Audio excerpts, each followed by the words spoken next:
Big boss ಇಂದ ಬರ್ಬೇಕಾದ್ರೆ 10 KG ಕಡಿಮೆ ಆಗಿದ್ರಿ. ಹೌದಾ? ಆಯ್ತಾ? ಸರಿ ಆಯ್ತಾ ಇವಾಗ? ರೀಗೇನ್ ಮಾಡ್ತಾ ಇದ್ದೀನಿ. ರೀಗೇನ್. ಹ್ಮ್. ಅದು ಈಗ ಬೆಂಗಳೂರಲ್ಲಿ ಇದೀನಿ, ಇಂಟರ್ವ್ಯೂಸ್ ಫಂಕ್ಷನ್ಸ್ ಅಂತ. ಅಮ್ಮ ಇದ್ದಿದ್ರೆ ಒಂದು 10 ದಿವಸದಲ್ಲೇ ರೆಡಿ ಮಾಡ್ಬಿಡ್ತಾ ಇದ್ರು. 10 ದಿವಸದಲ್ಲಿ 10 ಕೆಜಿ ತರ್ತಾರೆ ಅವರು. ಹ್ಮ್. ನಾನು ಅವ್ರ ಜೊತೆ ಇದ್ರೆ 4 ದಿವಸ ಇದ್ರೆ ನನ್ನ ಬಾಡಿ ಟೈಪ್ ಚೇಂಜ್ ಅಂದ್ರೆ ಆಗೋಗುತ್ತೆ. ಫುಡ್ ಅಲ್ಲೇನಾ? ಫುಡ್ ಅಲ್ಲೇ. ಓಕೆ. ಅಂಡ್ ಮಮ್ಮಿ ಅಲ್ವಾ, ಅವರು ಫುಡ್ ಬರೀ ಫುಡ್ ಮಾಡ್ಕೊಡಲ್ಲ, ಅದರಲ್ಲಿ ಎಕ್ಸ್ಟ್ರಾ ಒಂದು ಮ್ಯಾಜಿಕ್ ಎಲ್ಲ ಹಾಕಿ, ಹೌದು. ಪ್ರೀತಿ ಎಲ್ಲ ಪ್ರೀತಿ ಹಾಕಿ ಹಾಕಿ. ಕೊಡ್ತಾರೆ. ಅದು ಬಾಡಿ ಇಮ್ಮಿಡಿಯೇಟ್ ತಗೋಬಿಡುತ್ತೆ ನಮ್ದು. ನಾನು ಪ್ರತಿ ಸರ್ತಿ ಅಷ್ಟೇ, ಇಲ್ಲಿ ಎಂಥದ್ದೇ ಒಳ್ಳೆ ಫುಡ್ ಮಾಡ್ಲಿ, ನಾನು ಹೇಗೆ ತಿನ್ಲಿ, ಹ್ಮ್. ಅಷ್ಟು ಏನು ಗೊತ್ತಾಗಲ್ಲ. ಅವ್ರ ಜೊತೆ ಹೋಗಿ 4 ದಿವಸ ಇದ್ದ ತಕ್ಷಣ ನನ್ನ ಕಾಂಪ್ಲೆಕ್ಷನ್, ನನ್ನ ಬಾಡಿ ಟೈಪ್ ಎಲ್ಲ ಚೇಂಜ್ ಆಗೋಗುತ್ತೆ. ಅವ್ರದ್ದು ಬೆಳಿಗ್ಗೆ ಎದ್ದು ಜೀರಾ, ಶುಂಠಿ, ಬೆಳ್ಳುಳ್ಳಿ ಹಾಕಿರೋದು, ನೀರು, ಹ್ಮ್. ಬೆಳಿಗ್ಗೆ ಎದ್ದ ತಕ್ಷಣ ನಿಜವಾಗ್ಲೂ ಮಮ್ಮಿಗಳನ್ನ ಎಷ್ಟು ಹೊಗಳಿದ್ರೂ ಕಮ್ಮಿನೇ. ಸುಮಾರು ಈಗ ಎಷ್ಟು ವರ್ಷಗಳು ಅವ್ರ ಮದುವೆ ಆಗಿಂದ ಇಲ್ಲಿವರೆಗೆ ಕಂಟಿನ್ಯೂಸ್ ಆಗಿ ಅವರಿಗೆ ಜ್ವರ ಬರಲಿ, ಅವ್ರಿಗೆ ಹುಷಾರಿಲ್ದಿರೋ ನಾನು ನೋಡಿರೋದು ನನ್ನ ಅಮ್ಮನ ನೋಡಿರೋದು. ಇವತ್ತೇನೋ ಭಗವಂತ ಒಂದು ಒಳ್ಳೆ ಒಂದು ಒಳ್ಳೆ ಮನೆಗಿನ ಎಲ್ಲ ಇದೆ. ನಾವು ಕೊಟ್ಟಿಗೆ, ನಮ್ಗೆ ಆಗ ಕರೆಂಟ್ ಇತ್ತು, ಬಟ್ ನಾವು ಸೌದೆ ಒಲೆ, ಬಾವಿಂದ ನೀರು ತರಬೇಕಿತ್ತು, ಮತ್ತೆ ದನ ಎಲ್ಲ ಇತ್ತು. ನಾವೆಲ್ಲ ಸಗಣಿ ಎತ್ತಿನೇ ಬೆಳೆದಿರೋರು. ಅಮ್ಮ ಸಗಣಿ ಎತ್ತಿ ಅವ್ರಿಗೆ ಹುಷಾರಿಲ್ದೇ ಇರಲಿ ತಿಂಡಿ ಮಾಡಿ, ಹಾಲು ಕರಿತಾ ಇದ್ರು, ತಿಂಡಿ ಮಾಡಿ, ನಮಗೆ ಬೇಕು ಬೇಡಗಳನ್ನು ನೋಡಿಕೊಂಡು ಪ್ರತಿ ದಿನ ಮಿಷಿನ್ ಥರ ಬೆಳಿಗ್ಗೆ, ಮಧ್ಯಾಹ್ನ, ಸಾಯಂಕಾಲ, ರಾತ್ರಿ ಊಟ. ಈಗಿನ ಹುಡುಗಿರಾದ್ರೆ ಒಂದ ಸೂಸೈಡೇ ಮಾಡ್ಕೊಳ್ತಾರೇನೋ, ಇಲ್ದಾದ್ರೆ ಓಡೋಗ್ಬಿಡೋರು ಎಲ್ಲೋ, ಇಂಥ ಲೈಫೇ ಬೇಡ ಅಂತ. ಆದರೆ ಇಲ್ಲಿವರೆಗೆ ನಿರಂತರವಾಗಿ ಇಷ್ಟು ವರ್ಷಗಳ ಕಾಲ ನಾನು ಹೇಳ್ತೀನಿ, ನಮಗೆ ಅವ್ರ ಬಗ್ಗೆ ಕಂಪ್ಲೇಂಟ್ ಹೇಳೋ ಯೋಗ್ಯತೆನೇ ಇಲ್ಲ ನಮಗೆ. ನಾನು ಡ್ಯಾಡಿಗೆ ಸುಮಾರು ಸರ್ತಿ ಹೇಳ್ತೀನಿ, daddy, we don't have a rights. ಅಪ್ಪನಿಗೆ ಅಧಿಕಾರ ಇದೆ, ಏನಾದರೂ ಮಾತಾಡಿದಾಗ ನೀನು ತಪ್ಪು ಸರಿ ಅದು ಹೇಳೋದು ಅಧಿಕಾರ ಇದೆ. ಆದರೆ ನಾನು ಒಂದೊಂದ್ಸರ್ತಿ ಡ್ಯಾಡಿಗೆ ಹೇಳ್ತೀನಿ, ಇಲ್ಲ ಅಪ್ಪ, ಇಷ್ಟು ವರ್ಷ ಮಿಷಿನ್ ಥರ, ಒಂದು ಮಿಷಿನ್ ಕೂಡ ಇಷ್ಟು ವರ್ಷ ಅಷ್ಟು ಅಕ್ಯುರೇಟ್ ಆಗಿ ಹುಷಾರಿಲ್ದಿರುವಾಗ ಆಕ್ಸಿಡೆಂಟ್ ಆಗಿದೆ, ಕಾಲಿಗೆ ಆಕ್ಸಿಡೆಂಟ್ ಆಗಿ ಮೂಳೆ ಪುಡಿ ಆಗಿದೆ, ಬೈಕ್ ಬಂದು ಹೊಡೆದು ಅವರು ಶಾಪಿಂಗ್ ಹೋಗ್ಬೇಕಾದ್ರೆ ರೋಡ್ ಸೈಡಲ್ಲಿ ಅವ್ರು ನಡ್ಕೊಂಡು ಬರ್ಬೇಕಾದ್ರೆ ಒಂದು ಬೈಕ್ ಬಂದು ಹೊಡೆದು ಕಾಲು ಪುಡಿ ಆಗಿದೆ. ಸರ್ಜರಿ ಆಗಿ ರಾಡ್ ಹಾಕಿದ್ದಾರೆ ಕಾಲಲ್ಲಿ. ನಮ್ಮ ತಂದೆಗೆ, ನನ್ನ ತಮ್ಮನಿಗೆ ಕಷ್ಟ ಆಗಬಾರ್ದು ಅಂತ ನನ್ನ ತಮ್ಮಂದು ಅವನು ವರ್ಕ್ ಫ್ರಮ್ ಹೋಮಲ್ಲಿ ಇದ್ದಿದ್ದ ಚೇರ್ ಇದೆಯಲ್ಲ, ಇವರು ಕಾಲು ಕುಣ್ಕೊಂಡು ಬಂದು ಅದರಲ್ಲಿ ಕೂತ್ಕೊಂಡು ಅಡುಗೆ, ಕಿಚನಲ್ಲಿ ಪಾತ್ರೆ ತೊಳೆದು ಅಡುಗೆ ಮಾಡ್ತಾ ಇದ್ದಾರೆ. Within the next second day of accident ಯಾರತ್ತಾದರೂ ಡಿಸ್ಚಾರ್ಜ್ ಮಾಡಿ ಕರ್ಕೊಂಡು ಬಂದಿತ್ತು. ಶಿ ಇಸ್ ಡೂಯಿಂಗ್, ಅವ್ರಿಗೆ ಕಷ್ಟ ಆಗಬಾರ್ದು ಅಂತ. They are not just human, they are more than gods. ದೇವರು ಕರೆದ್ರೆ ಬರಲ್ಲ, they are more than god. ಅಮ್ಮ ಅಪ್ಪ is more than god. And I am blessed to have such parents. And ನಾನು ಅದೇ ಹೇಳಿದ್ದು, ಒಂದೊಂದು ಸರ್ತಿ ನಿಮಗೆ ರಿಯಾಲಿಟಿ ಹಿಟ್ಟಾದಾಗ, ನಾವು ಒಂದು ಏಜಲ್ಲಿ ಏನಿರುತ್ತೆ ನೋಡ್ಕೊಳ್ಳೋಣ ಅದು ಇದು, ಆದರೆ ಒಂದು ಪಾಯಿಂಟಲ್ಲಿ ನಮಗೆ ನಾವು ಮಾಡಿರೋ ಕೆಲವು ರಿಯಲೈಸೇಷನ್ ಹಿಟ್ಟಾದಾಗ, ಅದೇ ಸ್ಪಿರಿಚುವಲ್ ಅಂತ ಏನು ಹೇಳ್ತೀವಿ, ಆಗ ನಿಮಗಾಗೋ ಪಶ್ಚಾತ್ತಾಪಗಳಿದೆಯಲ್ಲ, ಆಗ ನೋವು ಮಾಡಿರೋದು. ಇವತ್ತು ನಾನು ಅದನ್ನೇ ಹೇಳಿದ್ದು, ಇಡೀ ನನ್ನ ಜನ್ಮ ನನ್ನ ತಂದೆ ತಾಯಿಯ ಕಾಲನ್ನು ಹಾಲಲ್ಲಿ ತೊಳೆದು ಇಡೀ ದಿನ ನಾನು ಅದರಲ್ಲಿ ಅನ್ನ ಮಾಡಿಕೊಂಡು ಊಟ ಮಾಡಿದ್ರು ಅದು ನನ್ನ ಪಾಪ ಕರ್ಮಗಳನ್ನು ತೊಳೆಯೋಕ್ಕಾಗಲ್ಲ. They are that great. And ಎಷ್ಟು ಮಾಡಿದರೂ ಕಮ್ಮಿನೇ ದೇವರುಗಳಿಗೆ. So that is my mother. So ಹಾಗಾಗಿ ಅಮ್ಮನ ಜೊತೆ ಇದ್ದಾಗ ನನ್ನೆಲ್ಲ ಕಂಪ್ಲೀಟ್, ಅದು 4 ದಿವಸ, ಆಮೇಲೆ ಹ್ಯಾಪಿನೆಸ್ ಅವ್ರ ಜೊತೆ ಇರೋದು, ಅದು ಇಟ್ ಈಸ್ ನೆಕ್ಸ್ಟ್ ಲೆವೆಲ್.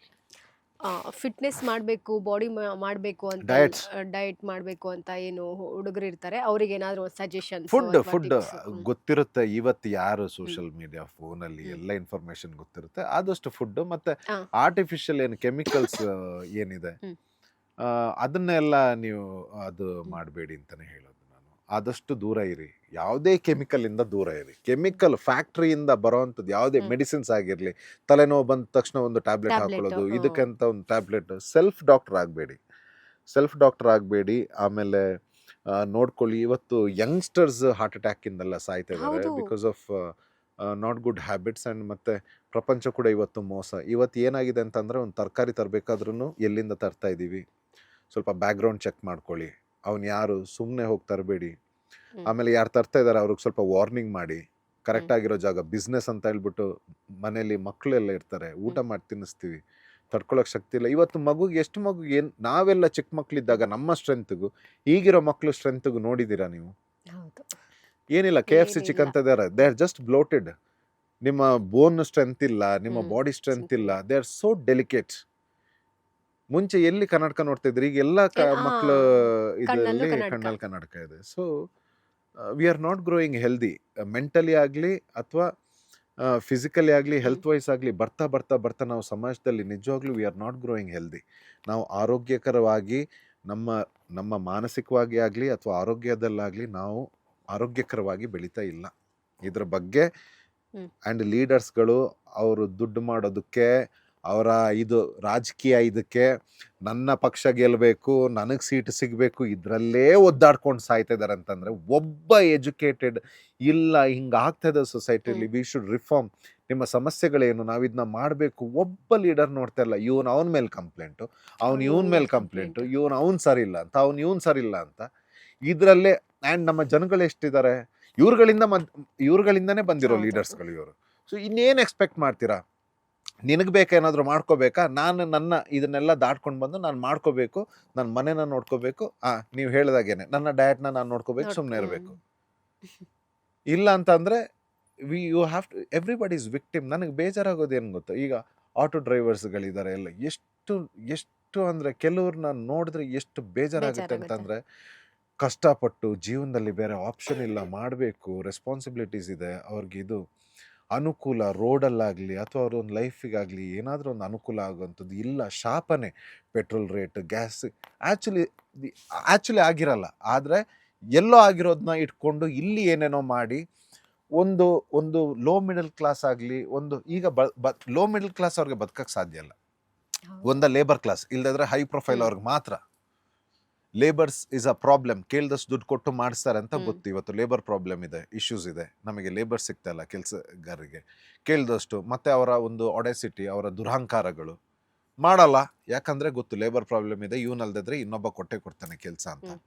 ಹೀಗೆ ಬೇರೆ ಸ್ಟೇಟಿಂದ ಬಂದವರು ಮಾಡ್ತಾರೆ, ಆದರೆ ಅವ್ರದ್ದು ಬೇರೆದೆ, ನಮ್ಮ ಸ್ಟೇಟಲ್ಲಿ ಕೊಡಲ್ಲ, ಹಾಗೆ ಅಂತ ಅದೊಂದು ಬೇರೆ ಭಾಷೆ ಅವ್ರಿಗೆ ಕೊಡ್ತಾರೆ ಅಂತ, ಈ ರೀತಿ ಕಾಂಪ್ಲೆಕ್ಷನ್ಸ್ ಆಗುತ್ತೆ. There are so many issues ಸೊಸೈಟಿಲಿ ಈಗ ನಡೀತಾ ಇರೋದು. ಆಮೇಲೆ ಕೆಲವರು ಈ ಟ್ರೋಲ್ ಮಾಡಿಕೊಂಡು, ಮೀಮ್ಸ್ ಮಾಡಿಕೊಂಡು, ಬ್ಯಾಡ್ ಕಮೆಂಟ್ಸ್ ಮಾಡಿಕೊಂಡು ಬ್ಯುಸಿ ಇದ್ದಾರೆ. ಇನ್ನು ಕೆಲವರು ನಾವು ಏನಾದರೂ ಮಾಡ್ತೀವಿ, ಒಳ್ಳೇದು ಮಾಡಬೇಕು ಅಂತ ಅಂದಾಗ ಅವನ ಮೇಲೆ ಇಲ್ದಿರೋದನ್ನೆಲ್ಲ ಬರ್ತಾರೆ. ಅವ್ನು ಒಳ್ಳೇದು ಮಾಡ್ತೀನಿ ಅಂತಂದರೆ ಅವನ ಮೇಲೆ ಏನೇನೋ ಗೀಪಾದನೆ ಹಾಕಿ, ಅಯ್ಯೋ ನಮ್ಮ ಜನಗಳೇ ಸರಿ ಇಲ್ಲ, ಸಮಾಜನೇ ಸರಿ ಇಲ್ಲ, ನನಗೇನಕ್ಕೆ ಬೇಕು ಅಂತ ಹೇಳಿ ಅವ್ರು ನನ್ನ ಕುಟುಂಬನೇ ನೋಡ್ಕೋತೀನಿ ಅಂತ ಲಾಸ್ಟ್ಗೆ ಅವ್ರು ಏನೋ ಮಾಡ್ಕೊಂಡು ಅವ್ರು ಸೆಟ್ಲ್ ಆಗ್ತಾರೆ. ಹೀಗೆ ಹೋದರೆ where are we reaching? You see Japan, you see China. ಯಾಕೆ ನೋಡ್ತಾ ಇಲ್ಲ ಜನಗಳು? ಜಪಾನಲ್ಲಿ ಜನಗಳು ಹೇಗಿದ್ದಾರೆ, ಅಲ್ಲಿ ಹೇಗಿದೆ ಲೈಫ್ ಸ್ಟೈಲ್? ಸೌತ್ ಕೊರಿಯಾ ಇದೆ, ನಾರ್ತ್ ಕೊರಿಯಾ ಇದೆ, ಅಲ್ಲಿ ನೋಡಬೇಕು. ನಾವು ಎಷ್ಟು ಭಾಗ್ಯವಂತರು, ಎಂಥ ದೇಶದಲ್ಲಿ ಹುಟ್ಟಿದ್ದೀವಿ, ಇದನ್ನು ಹೇಗೆ ಇಟ್ಕೋಬೋದು? ನೀವು ಹಾಸನ ಯಾವುದೇ ಬಸ್ ಸ್ಟಾಪ್ಗೆ ಹೋಗಿ, ನಮ್ಮ ಎಜುಕೇಶನ್ ಹೇಳ್ತೀನಿ ಕೇಳಿ. ನಾನು ಬೇಸಿಕ್ಸ್, ನಾನು ದೊಡ್ಡ ರಾಕೆಟ್ ಸೈನ್ಸ್ ಮಾತಾಡಲ್ಲ. ಗೌರ್ಮೆಂಟ್ ಬಸ್ ಸ್ಟ್ಯಾಂಡಲ್ಲೂ ಎದ್ಕೊಂಡು ನಿಂತ್ಕೊಳ್ಳಿ, ಕಾಲೇಜ್ಗೆ ಹೋಗೋ ಮಕ್ಕಳು, ಹೆಣ್ಮಕ್ಳು, ಗಂಡು ಮಕ್ಕಳು, ಬಸ್ ಹೊರಗಡೆಯಿಂದ ನೀವು ಪ್ಲಾಸ್ಟಿಕ್ ಚಿಪ್ಸ್ ತಿಂದಿದ್ದು ಮತ್ತೆ ಜ್ಯೂಸ್ ಕುಡ್ದಿರೋದು ಎಸೆಯೋದು ನೋಡಿದ್ದೀರಾ? Style, as if it makes no difference for them. These are the futures of my country. ಇವರೆಲ್ಲ ಫ್ಯೂಚರ್ ನನ್ನ ಕಂಟ್ರಿದು. ಬಾಟಲ್ನ ಹಿಂಗೆ ಕಿಟಕಿಯಿಂದ ಪ್ಲಾಸ್ಟಿಕ್ ಇದನ್ನೆಲ್ಲ ಸ್ಟೂಡೆಂಟ್ಸ್ಗಳು, ನಾನು ಹೇಳ್ತಿರೋದು ಗೌರ್ಮೆಂಟ್ ಸ್ಕೂಲ್ ಸ್ಟೂಡೆಂಟ್ಸ್ಗಳು. ಆಮೇಲೆ ನೀವು ಪ್ರೈವೇಟ್ ಸ್ಕೂಲ್ ಇಷ್ಟಿಷ್ಟು ಡೊನೇಷನ್ ಕೊಡ್ತಾರಲ್ಲ, ಅವ್ರೇನು ಭಾಳ ಒಳ್ಳೆಯವರ? ನಾನು ಕಾರ್ ನಿಲ್ಲಿಸ್ಕೊಂಡು ನೋಡ್ತೀನಿ, ಅವ್ರದ್ದು ಬಾಡಿ ಲ್ಯಾಂಗ್ವೇಜ್ ನೋಡಿದ್ದೀರಾ ನೀವು? ಹೊರಗಡೆ ಬರ್ತಾ they behave like a rogues. ಹೆಗಲ್ ಮೇಲೆ ಕೈ ಹಾಕೊಂಡು ಒಂದು ಬ್ಲೇಸರ್ ಹಾಕೊಂಡಿದ್ದಾರೆ. ಅಪ್ಪ ಅಮ್ಮ ಕಷ್ಟಪಟ್ಟು ಲಕ್ಷಾಂತರ ಡೊನೇಷನ್ ಕೊಟ್ಟು ಇಂಟರ್ನ್ಯಾಷನಲ್ ಸ್ಕೂಲ್ ಅಂತ ಸೇರಿಸಿದ್ದಾರೆ.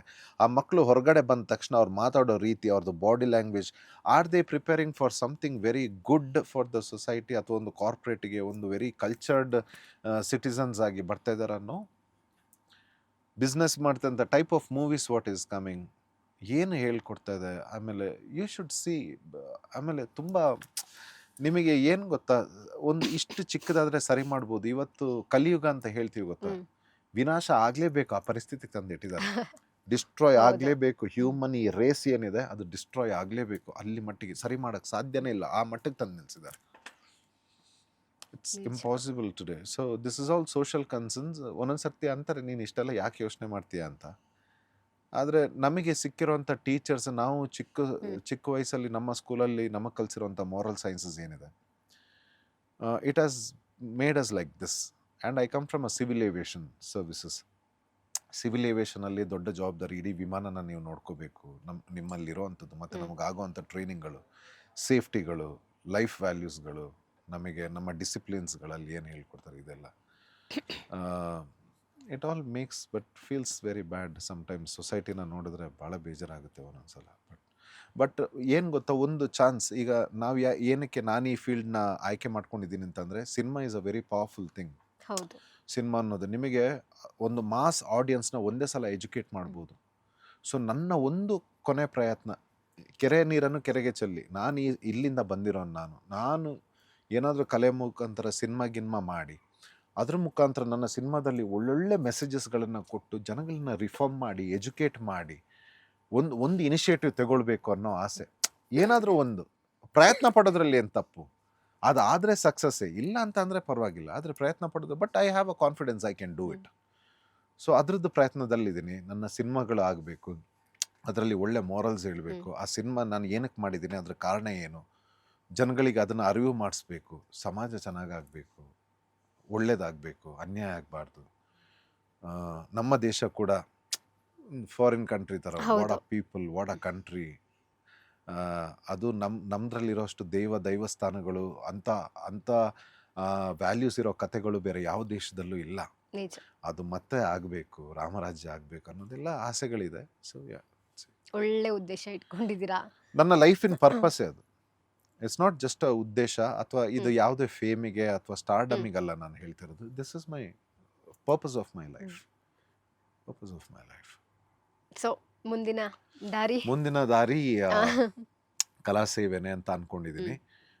ತುಂಬ ತೀರಾ ಕಷ್ಟ ಆದರೆ ಜೀವನ ಅನ್ನೋದು ಇರುತ್ತೆ ನಂದು. ಜೀವನ ಇಲ್ಲಿ ತುಂಬ ಅನ್ಯಾಯ ಮತ್ತು ತುಂಬ ಇದಾದರೆ, ನಾನು ಹೇಳಿದಾಗೇನೆ ನೆಕ್ಸ್ಟು ದೈವ ಲಿಖಿತ ಅಂತ ಹೇಳಿ, ನನ್ನ ತಂದೆ ತಾಯಿ, ನನ್ನ ತಮ್ಮ, ನನ್ನ ಏನು ಫ್ಯಾಮಿಲಿನ ನೋಡ್ಕೊ, I will be flying back to Dubai. ಅಂದ್ರೆ ಫ್ಯಾಮಿಲಿ ಜೊತೆಗಾ ಅಥವಾ ಫ್ಯಾಮಿಲಿ ಇರ್ತಾರೆ, ನಾನು ಹೋಗ್ತೀನಿ. ನೀವು ಹೋಗ್ತೀರಾ? I will be flying back to Dubai. ಅಲ್ಲಿ ಒಳ್ಳೆ ಇದನ್ನು ಮಾಡ್ಕೊಂಡಿದ್ದೀನಿ ನಾನು.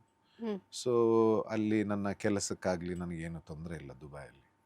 And I love Dubai. The very beautiful place. And people, ನಿಮಗೆ world wide people, you get very nice intellectuals, very good people, very good knowledge people. ಮತ್ತು highest ಯಾವುದರಲ್ಲಿ ನೀವು ತಗೊಳ್ಳಿ, ದಟ್ ಸಿಟಿ ಇಸ್ ಫ್ಯಾಂಟಾಸ್ಟಿಕ್.